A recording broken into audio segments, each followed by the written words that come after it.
Prepare, prepare, prepare. I think we hear those words differently these days.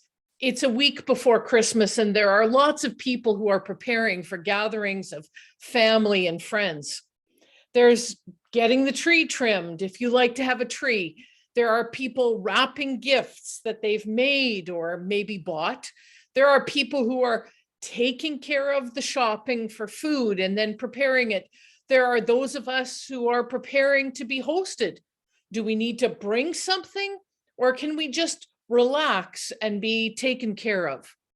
There are all kinds of other preparations around us too.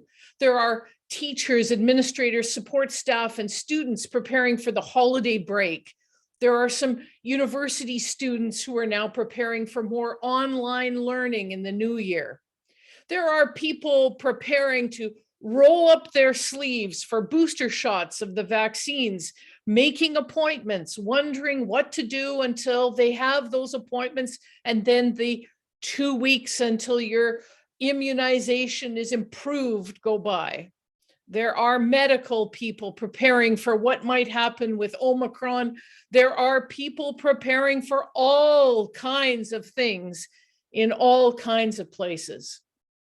And here we are, a week away from Christmas, and a reading in the Gospel of Luke is telling us a story of preparation. The Christmas story in Luke is not just about the birth of Jesus as if it existed in a vacuum. The story begins with angels announcing another birth, that of John. Baby John will grow to be John the Baptizer. Baby John will be depicted in countless nativity pictures as a cherub with one finger pointed at Jesus, so that we might all be able to discern that Jesus is the way and the truth and the light. The story begins with John, the child born of Elizabeth and Zachariah in their old age. The story begins with the community hearing the news as Zachariah, who has been speechless since the time of the angel's announcement, now sings.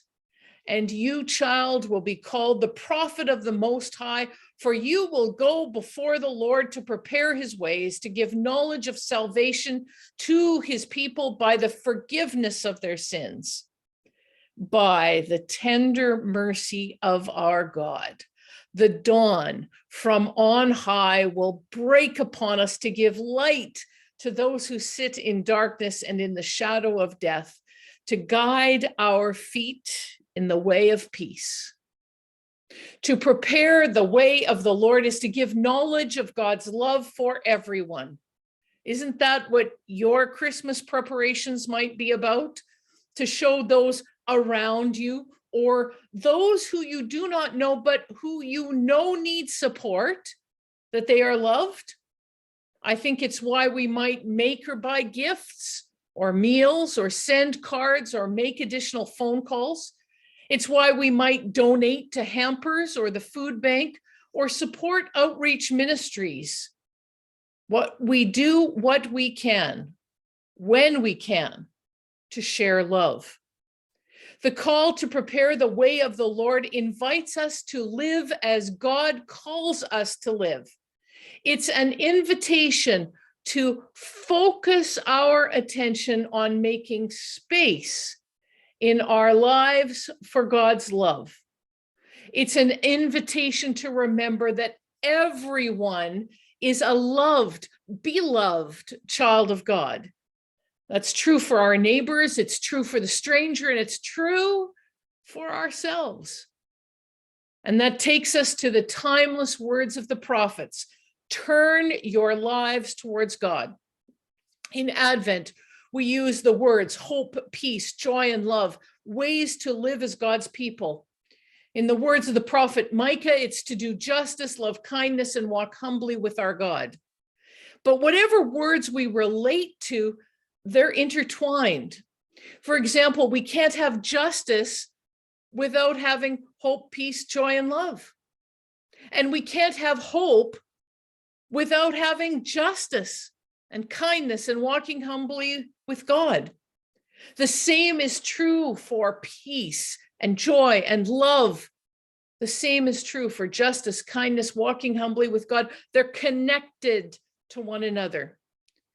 And each of us is connected to the other. Knowing all this is a part of how we prepare, how we turn ourselves to God. With prepare also comes perceive. Rick Steves, a travel writer and television host, was preparing for a busy season of European filming and visiting when the pandemic first took hold. And when he could not do that for which he had prepared, he had to perceive a new way forward. That was true for all of us. In his case, he pivoted and learned some cooking skills. He called it a Corona bonus. He said, I always tell my tour groups, if it's not to your liking, change your liking. And I have changed my liking. He went on to talk about how he was managing with yet another wave of the virus and how it has taught him about patience. He said, it's a very good lesson I've had in the last year. There's more to life than increasing its speed. My life was so fast and so productive, and everything was exhilarating. And this last year, it's been walking dogs, playing the piano, and enjoying every sunset like it's a devotional. And it's been a beautiful year for me. Well, we may not all have dogs to walk. We may not all play the piano, but we can all connect to enjoying every sunset like it's a devotional. Whether we are inside our homes or outside, if we can see, the sunset brings colors, the changing sky, and how we see everything else in that changing light. If we are outside and we can hear, perhaps we notice the sounds that come with sunset, some of the birds that quiet and others that sing. Or perhaps we might notice the start of the smell of night, the freshness of the air at this time of year, or the summer sense of the increase as pollen floats by. Perhaps that it is a part of the call to perceive God's love all around us as we prepare. Perhaps we are called to enjoy every moment like it's a devotional. Perhaps we're called to notice, to attend, to be present. Perhaps that's love.